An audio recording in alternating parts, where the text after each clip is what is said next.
Hello friends, ఈరోజు మనం పొద్దున్నే రవితేజ అన్న సినిమా షూటింగ్ పోతున్నాము. ఎవరు భయపడకండి, ఇది నేనే చలికి భయపడి అట్లా కట్టుకున్నాను. మనమైతే యూసఫ్ కూడా మెట్రో స్టేషన్ దగ్గరికి వచ్చాము. మన వెనకాల ఉండే అన్నోళ్ళే మనల్ని తీసుకుపోయికి వచ్చిండేది. మమ్మల్ని అయితే బస్ ఎక్కిచ్చినారు వీళ్ళందరూ మాతో పాటు షూటింగ్ వచ్చిన వాళ్ళే. చలికి అందరూ అదరుతా ఉండారు. మనమైతే ఇప్పుడే లోపలికి పోతున్నాము షూటింగ్ అయ్యే దగ్గరికి. రాగానే మేనేజర్ లేట్ అయింది, తొందర రెడీ అవ్వమన్నాడు. మేమైతే రెడీ అయినాం షూటింగ్కి. మనమైతే ఇప్పుడే షూటింగ్ సెట్లోకి వచ్చాము. భలే డెకరేషన్ చేసినారు, సంక్రాంతి వైబ్ అంట. ఇదిగోండి ఎద్దుల బండి, భలే డెకరేషన్ చేసినారే.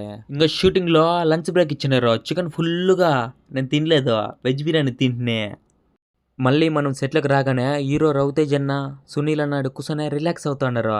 మధ్యలో బౌన్సర్లు పెట్టినారు, ఎవరు దగ్గర రాకుండా. ఇంక చేసేదేం లేక కూర్చో అన్నాము. షూటింగ్ అయితే కంప్లీట్ అయిపోయింది. రవితేజ్ అన్న వెళ్ళిపోతున్నాడు అనే అన్నను చూడండి, మేమందరూ పోయినాము. అన్నేమో మాకు బాగా చెప్పేసిపోయినాడు. ఇంక చేసేదేం లేక మేము వచ్చిన బస్సే మమ్మల్ని మళ్ళీ ఎక్కించినారు. Okay friends, bye.